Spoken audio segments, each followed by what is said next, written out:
You are listening to the Marc Guzman Podcast Experience.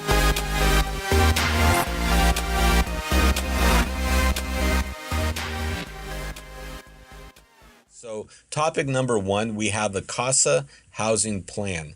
So for a quick little background, the Metropolitan Transportation Commission came out with a 10-point plan to essentially fix Bay Area housing crisis. Now, the problem with this is that they've never been involved in any type of housing policy. And why just focus on the Bay Area? Why not the entire state of California? I don't know. They were greatly criticized for it. And so they again, basically... just to emphasize that again, that's the transportation agency chiming in on addressing the housing crisis. So they essentially were able to get this passed on to another organization that's now come out with this 10-point plan for housing, which involves just cause eviction ordinance throughout the entire Bay Area. They also talk about a 5% rent increase cap limit throughout the Bay Area, and there's a few other things. So, Brian, what's your take on this? I mean, is this something that we need? Well, after hearing it for the first time, I didn't put a lot of credence in it. And then actually having to review it and read the policy, in preparation for the show, the more I don't like it.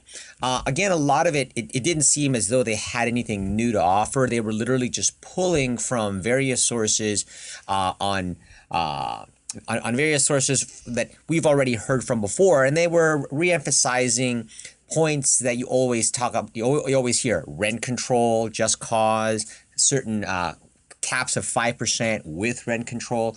So the big part of that whole issue is that, one, that the transportation agency, so I don't know why they should have some say or authority on the housing issue or the demand for housing.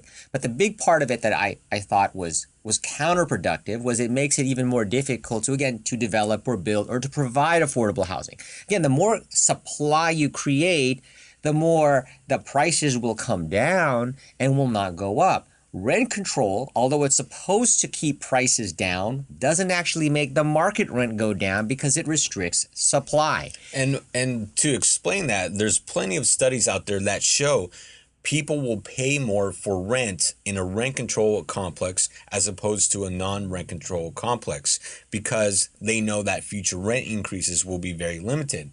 Rent control also keeps people living in the properties longer, which sounds like a good thing. But at the same time, if you don't have a natural market of people moving in, moving out, what happens is you end up with a lot of people staying in their properties, not moving out, and that restricts supply. Yeah, and that very instance right there of restricting supply makes rents more expensive.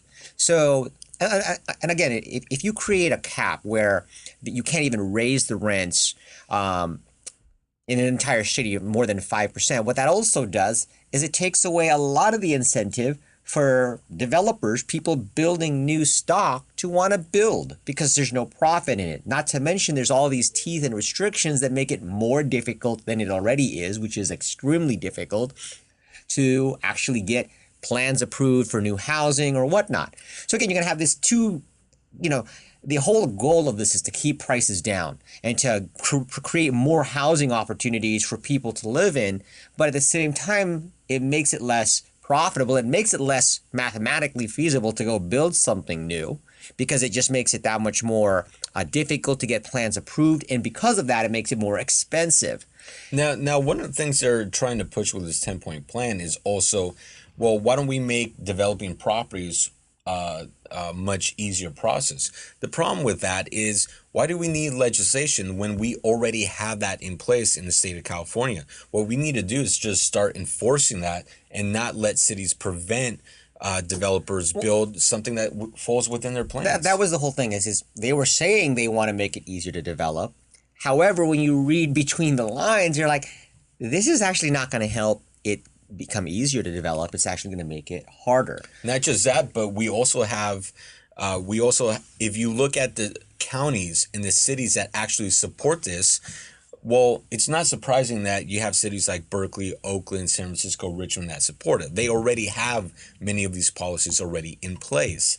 But all the cities and the county jurisdictions that don't have these in place, guess what? They don't want it. And for them to have something imposed at a statewide level that's not even statewide, it's just for various Bay Area counties, it's not something that they want. And so I think there's going to be a lot of opposition to this. I think I just don't see this working out.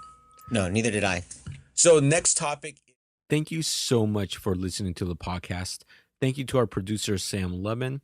Please subscribe, like, comment, and share the podcast.